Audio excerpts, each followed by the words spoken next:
Hi, parents. It's Kate with Wholehearted Family, and today, as promised, I'm talking about setting limits.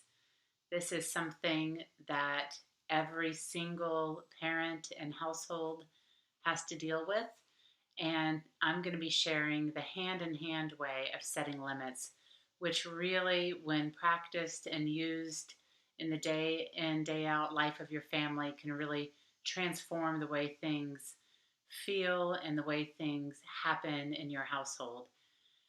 Now, setting limits is tricky, and I think we all know that.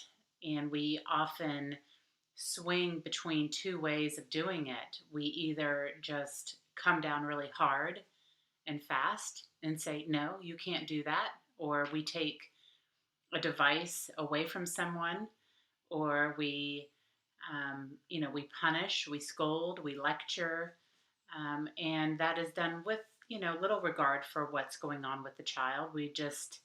We know better. We're setting a limit, and it's my way or the highway kind of mentality. The other way is just more permissive, and this is often when we just feel worn down. Um, being worn down can result in the hard and fast limit setting and the more permissive side. So picture something going on in your house and you just don't have the stamina to say no and stick by it. And, your child keeps coming back and asking for more and more and more and just wears you down. And you just say, whatever, just do it. Whatever it is they're asking for, just have it. And oftentimes we swing between these two things.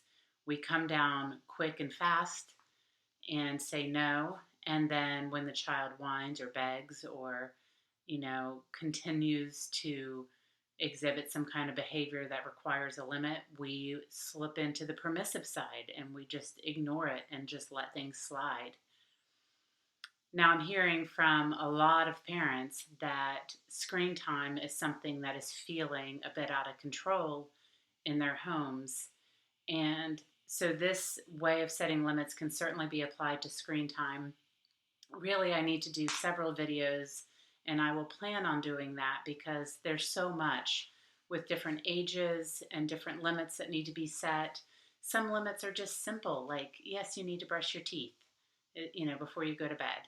And some are more complex and feel a little bit out of hand, and that might feel like the screen time situation, or something that's just been going on for a long time. And it's like, how do I rein this back in? So limits come in lots of different sizes with lots of different implications. And we're just going to get started with learning about hand in hand limit setting.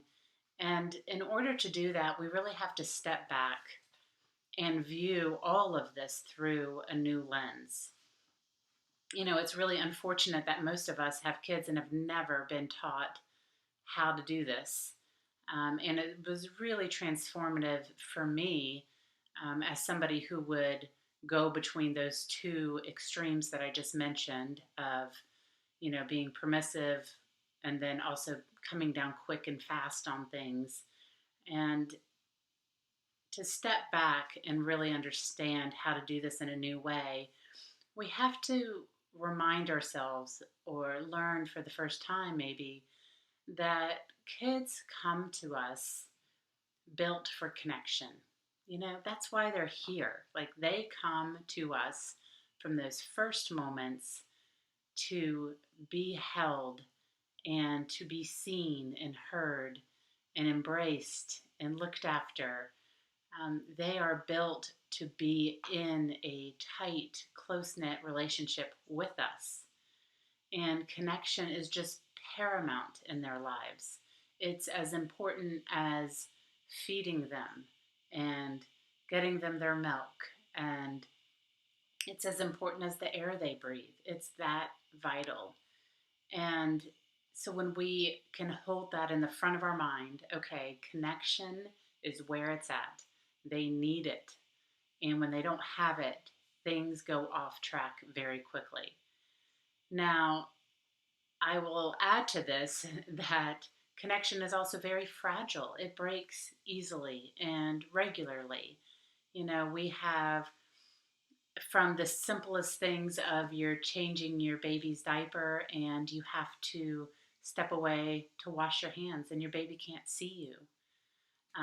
Just that moment, that break in the gaze. Maybe your baby was looking at you and then they can't see you and they don't know that you've just stepped away to wash your hands. From things that small to the bigger, more regular parts of our day, or what used to be regular parts of our day, where parents go off to work, or mom or dad goes on a business trip. Um, Maybe you and the child's parents live in different homes, and so they're going back and forth. And